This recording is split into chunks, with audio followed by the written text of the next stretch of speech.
जय माता जी की, जय श्री राम, जय हिंद, जय भारत। आज हम सभी राजस्थान के भजन कलाकार इकट्ठे हुए हैं और एक खास मुद्दे को लेकर यहाँ पर इकट्ठे हुए हैं। पिछले कई वर्षों से निरंतर धर्म की जागृति, संस्कृति और साथ साथ धर्म का प्रचार हम लोग करते आ रहे हैं और धर्म जागृति और प्रचार के साथ साथ विशेष करके हम एक विचारधारा का, एक पार्टी का हम लोग सपोर्ट करते आ रहे हैं और हमारे गायन की वजह से और हमारे प्रोग्राम की वजह से उनको बहुत फायदा कई वर्षों से निरंतर मिलता हुआ आ रहा है।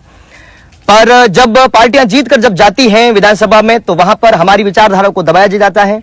गौ धर्म और रक्षा के लिए हमने क्या क्या विचार थे वो सब दबाए दिए जाते हैं। अपने अपने विचारों की बात विधानसभा में उठती है।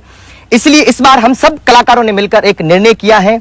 कि हम पिछले कई वर्षों से निरंतर धर्म की जागृति कर रहे हैं तो हमारा भी कहीं ना कहीं हक होना चाहिए। इसलिए हमारी सबसे पहली मांग है कि विधानसभा क्षेत्र में किसी योग्य उम्मीदवारों को उतारा जाए और साथ साथ उन दिग्गज कलाकारों को जो चाहे अभी हैं चाहे स्वर्गवास हो गए हो, उन दोनों को पद्मश्री अवार्ड से नवाजा जाए। ये दो मुद्दे हैं, एक तो 2 विधानसभा क्षेत्र में 2 टिकटें, सीटें, उम्मीदवार खड़ा किया जाए कलाकारों को और 2 पद्मश्री से। धन्यवाद। नमस्कार, मैं हूं प्रकाश माली और छोटू सिंह जी की इस बात पर पूरा मैं अपनी सहमति व्यक्त करता हूं। पिछले कई वर्षों से भजन गायन के मंच पर एक विशेष राजनीतिक दल को कलाकार निश्चित रूप से जो कलाकार जो गाता है उस विषय को, इस विचारधारा को, उससे उस पार्टी को बहुत फायदा हुआ और कहीं न कहीं आज तक संबंधित राजनीतिक दल ने आज तक ये नहीं सोचा कि इतना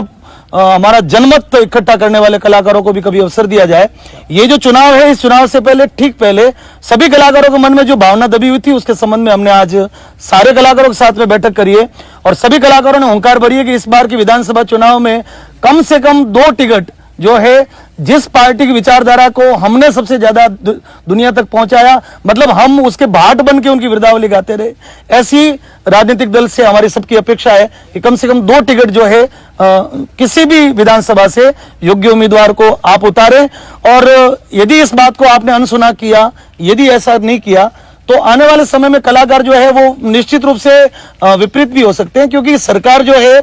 उसने यदि अच्छे कार्य किए हैं तो हम केवल और केवल अपना आपका मन रखने के लिए उन कार्यों का कभी मंच पे जिक्र नहीं करते, लेकिन यदि हम लिस्ट बना के कहें तो सरकार ने संबंधित जो कार्य किए हैं उनके बारे में यदि वर्णन करना शुरू कर दे तो शायद बहुत बड़े नुकसान का भी आपको सामना करना पड़ सकता है। मैं हमारे सभी राजस्थान के दिग्गज, पूर्व और वरिष्ठ कलाकारों की ओर से ये आपसे आग्रह करता हूं कि इस बार से गंभीरता से सोच के इस विषय पर और आने वाली विधानसभा में ये 2 टिकट और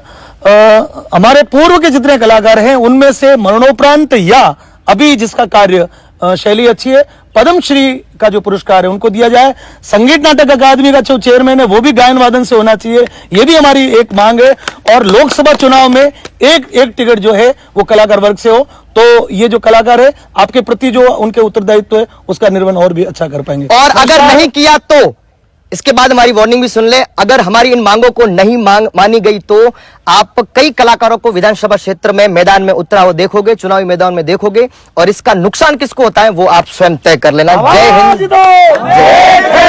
और भारत माता की जय हो, माता की जय हो। अब की बार विधायक कलाकार, अब की बार विधायक कलाकार, अब की बार विधायक कलाकार, भारत माता की जय हो।